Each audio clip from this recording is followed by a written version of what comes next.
네.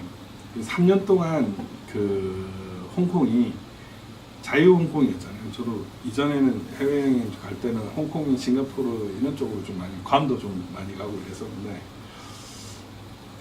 요즘에는 홍콩이나 중국계 그 나라는 갈 생각도 못하고, 지금 아예 해외여행을 할 생각도 못하지만, 그런 가장 기본적인 원인 중에 하나가 중국이거든요. 25년 그 이었는데 지금 25년이 되었지만 97년 반환 이래로 최근 3년간 갑자기 이 자유 홍콩이 중국화가 되어버렸습니다. 어마어마해요. 22년간 별일이 없었던 홍콩이 3년 새 모든 것이 급변을 해버렸어요. 그러니까 이게 참 신기하다는 생각이 드는 거예요.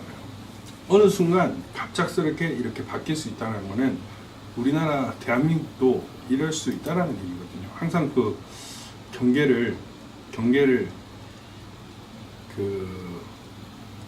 경계를 하지 않으면은 정말 위험하다.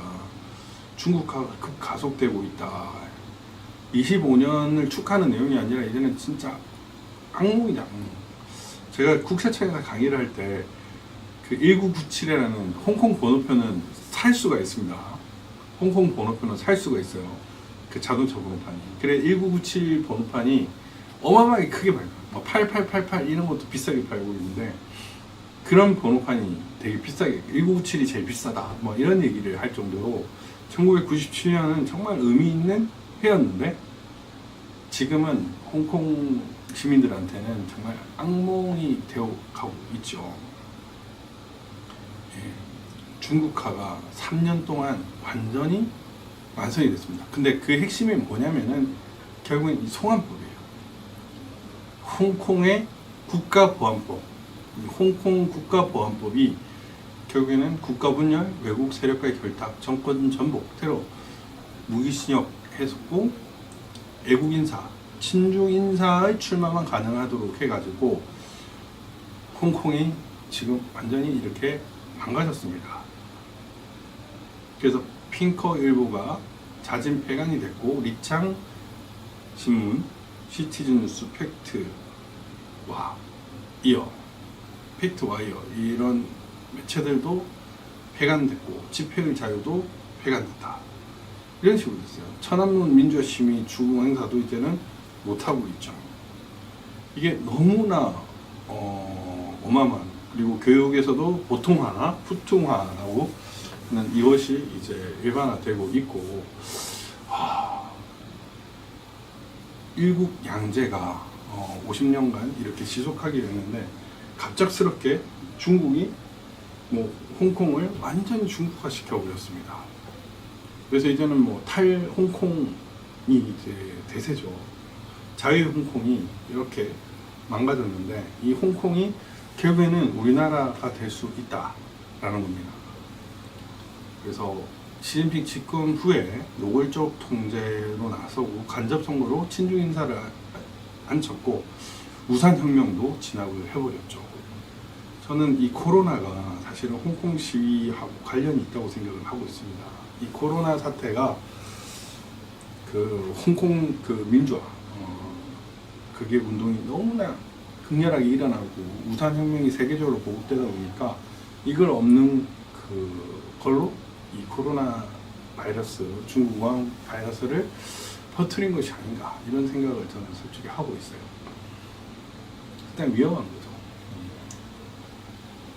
그러니까 얘들은 정말 뭐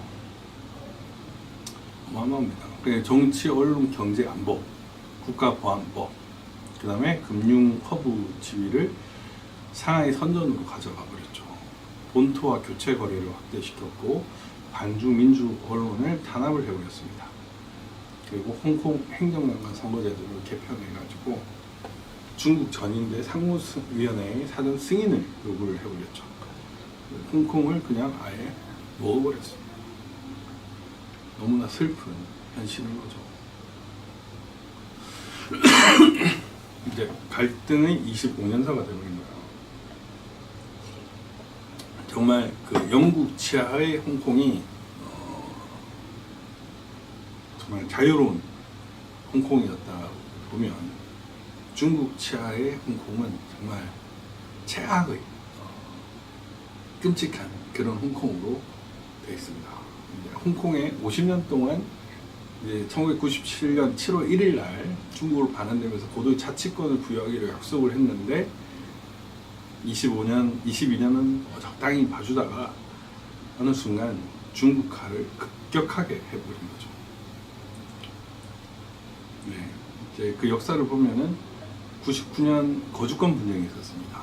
본토에서 출생한 홍콩 주민 자녀의 홍콩 영주권을 인정한 홍콩 동심법원 판결. 그래서 이거를 전국인민대표대회 상무위원회가 뒤집었다. 그래서 홍콩 반환 후 중국이 홍콩 사법권에 직접 개입한 시초가 됐다. 그러니까 이런 식으로 뭔가 하나하나 크게 들어올 때 이걸 막지 않으면 먹힌다는 거죠. 백신 패스를 일상적으로 생각을 하게 되면 어느 순간 우리의 자유가 완전히 쪼그라들 수밖에 없는 그런 것들을 항상 우리는 생각을 해야 됩니다. 그래서 여러분 서울지방변호사회나 대한변호사협회 박주현 변호사 등을 추천을 해주세요.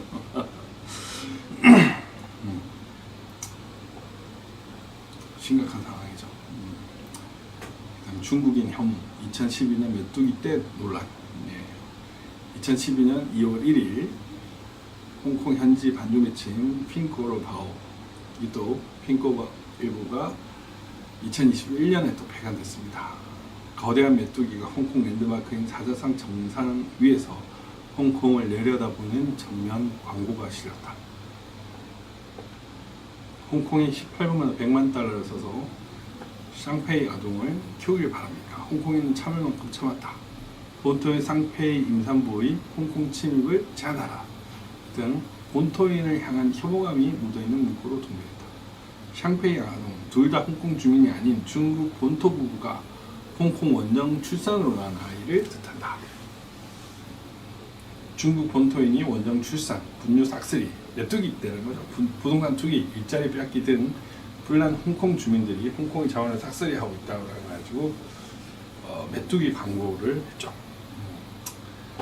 이런 것들. 그 다음에 2014년 우산혁명, 행정장관 직선제를 요구했습니다. 전인대가 홍콩 행정장관 선거안을 발표해가지고 진중인사만 홍콩 행정장관에 입후보할 수 있도록 손질을 하니까 대규모 시위 79일간 했는데 우산혁명이 있었는데 역시 강경 진압으로 망해버렸죠. 예, 그냥 이런 홍콩의 사태, 중국도 마찬가지죠. 중국이 아니라 스리랑카도 마찬가지고 파키스탄도 마찬가지고 지금 곳곳에 중국의 1대1로 영역에 있는 나라들은 위협을 받고 있습니다. 그래서 우리나라도 이거를 대응을 하지 않으면 정말 심각하다. 스리랑카 디폴트 된 건 잘 아실 거고 이 이자 중에 중국 관련 채무가 1억 500만 달러 해서 중국이 스리랑카를 먹어버렸습니다. 중국이 이제 스리랑카를 이제 1대1로의 그 해상 교통 요지로 활발하게 하려고 하다 보니까 먹힌 거죠. 정말 심각하다고 여겨지고 이러한 사례를 우리가 잊으면 안 된다. 다행히 이제 미국도 사실은 부정선거가 먹혔죠.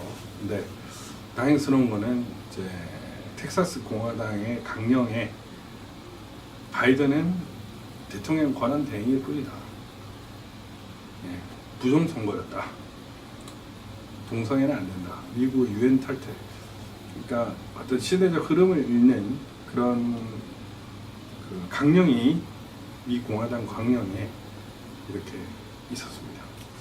그러니까 뭔가 진실된 목소리가 나라 단위는 아니지만 어쨌든 주 단위 그 텍사스 공화당 강령에 강하게 이렇게 있는 것처럼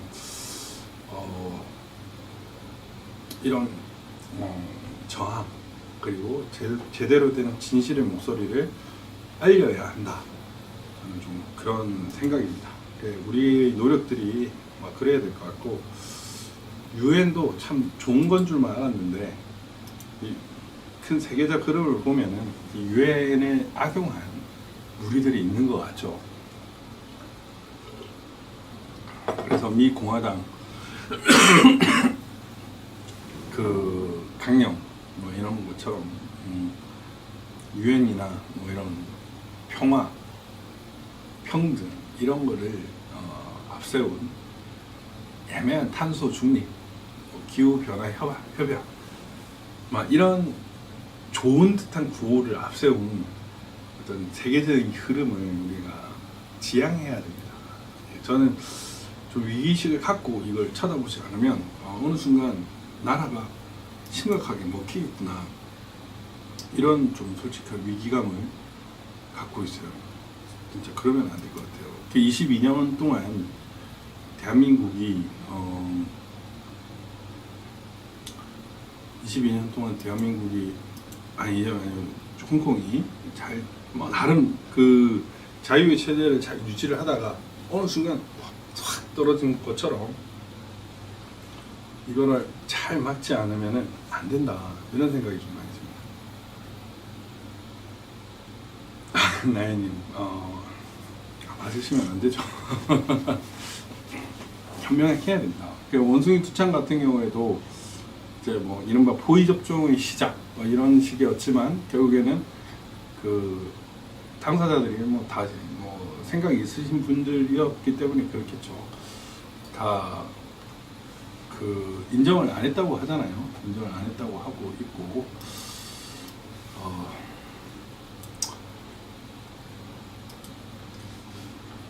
우리의 권리는 잘 챙겨야 됩니다. 우리가 스스로 잘 챙겨야 되고, 그냥 가만히 있다 보면 그냥 우리의 권리, 자유, 생명이 우리의 것이 아니게 되는 거예요. 그만큼 억울하고 바보 같은 짓은 없다라고 생각을 합니다. 한전에 이제 작년 억대 연구가 3,200명이었어요. 올 지금 뭐 30조 적자라고 예상했는데 뭐 일부에서는 100조까지도 가능하다라고 얘기를 하고 있다고 하더라고요. 그러니까 지금 이런 공공기관의 고 연봉, 무효율 이런 부분, 비효율은 전부 싸그리 조사를 해가지고 다 줄여야 되겠죠.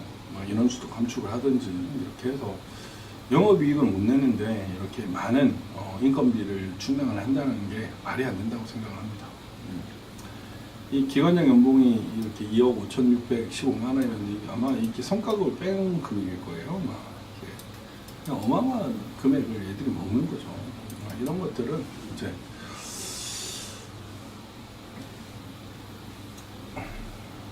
조정을 할 필요가 있다라는 생각이 들고, 이 경제 위기가 정말 이 에너지 위기가 정말 좀 심각하다, 여러분, 그런 생각이 들고요.